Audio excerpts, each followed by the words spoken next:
पूर्व में मंत्री, विधानसभा के अध्यक्ष, वर्तमान में सुलह से विधायक बड़े भाई विपिन परमार जी, उपस्थित मंच पर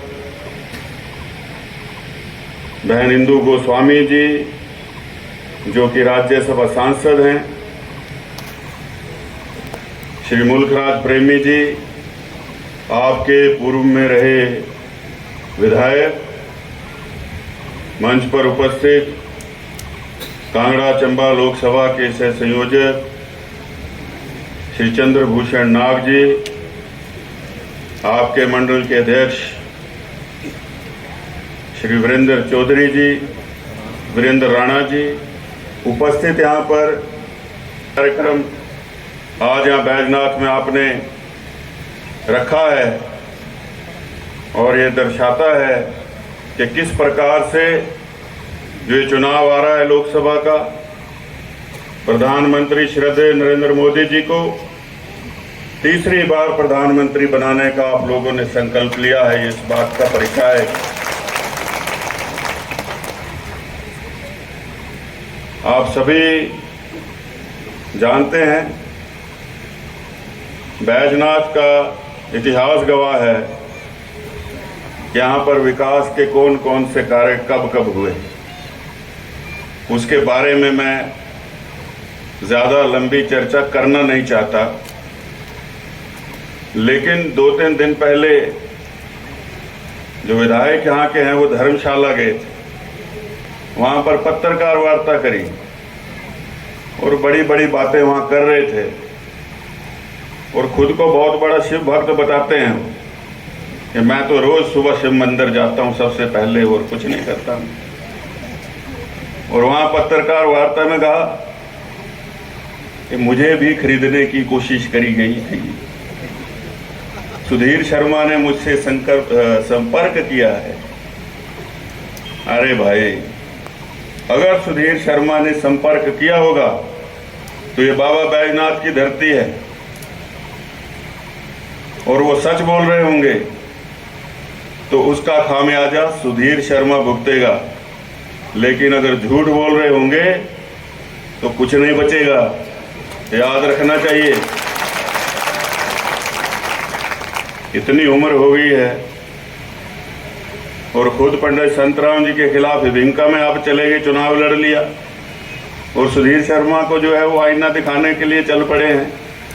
और खरीद फरोख्त हो भी रही होती तो एक्सपायरी डेट का माल कोई नहीं खरीदता। भारतीय जनता पार्टी है, यहाँ पर क्या कोई सेल लगी हुई है लोगों को खरीदने की? विश्व की सबसे बड़ी पार्टी है, ये क्या खरीद करके लोगों को लेगी? क्या जरूरत पड़ी है? पूरा देश का सौभाग्य है आज मैं इस परिवार का सदस्य बना।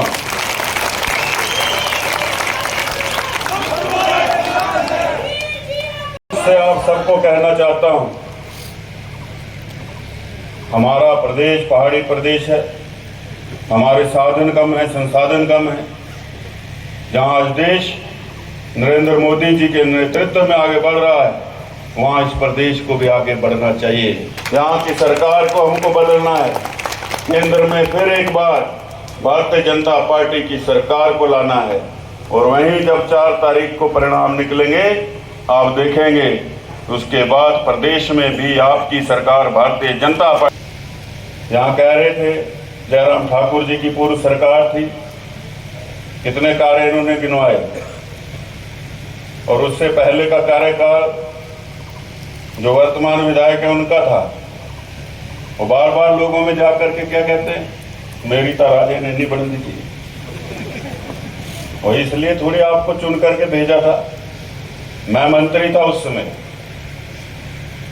और अगर मैं झूठ कह रहा हूं तो मैं चाहूंगा कि वो उस बात का खंडन करें। मैं इनको पकड़ करके ले जाता था कि क्या क्या काम बैजनाथ के करने।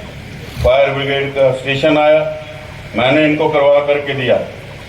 यहाँ नगर पंचायत बननी थी, मैंने करवा करके दी। नगर पंचायत में पार्किंग के पैसे मैं मंत्री था उस विभाग से दिए, कई जगह रास्तों के पार्कों के दिए। सीवरेज की स्कीम डलवाई जिसका पैसा अब आया है। कुछ नहीं करते हैं, यहाँ से शिमला जाते हैं दूसरी बार बन गए हैं, लेकिन अभी तक ये नहीं पता है कौन सा दफ्तर कहाँ है। और ये 8 मई को हाई कोर्ट से नतीजा आएगा कि सीपीएस की कुर्सी भी जाने वाली है। असंवैधानिक पद पर बैठे हैं। तो आप लोगों को बैजनाथ की पृष्ठभूमि को याद रखना है। और ये मैंने ऐसे निर्णय नहीं ले लिया है। बहुत चर्चा के बाद परिवार के अंदर भी हमने ये विचार किया कि वो पार्टी नहीं है, कि पंडित संतराम वाली कांग्रेस भी नहीं रही अब। इसीलिए सोच समझ करके हम लोग भारतीय जनता पार्टी में शामिल हुए हैं। काम करने वाले लोग हैं। हमको प्रदेश के लिए अपना योगदान देना है और जितनी हैसियत है देश के लिए योगदान देना जहां कर सकते हैं, तो इसलिए ये निर्णय लिया गया। मैं चाहता हूं आप सब लोग पूरी ताकत से जुट जाएं। भाई मुल्कराज प्रेमी जी के हाथों को मजबूत करना है। इस बार की लीड जो है वो सुनिश्चित करेगी कि बैजनाथ जो है वो पूरे कांगड़ा में एक अग्रणी चुनाव क्षेत्र बन करके सामने आना चाहिए। राजीव भारद्वाज जी के पक्ष में एक एक वोट जो है वो भारतीय जनता पार्टी के पक्ष में जाना चाहिए। ये मैं आज आपसे कहने आया था। मेरा खुद का चुनाव चल रहा है, लेकिन प्रेमी जी ने कहा कि चाहे थोड़ा ही समय निकालना आप ज़रूर आना, क्योंकि बहुत लंबे समय से आप जो है किसी बड़े कार्यक्रम में शामिल नहीं हो। लेकिन मुझे देख करके विश्वास हो गया है कि भारतीय जनता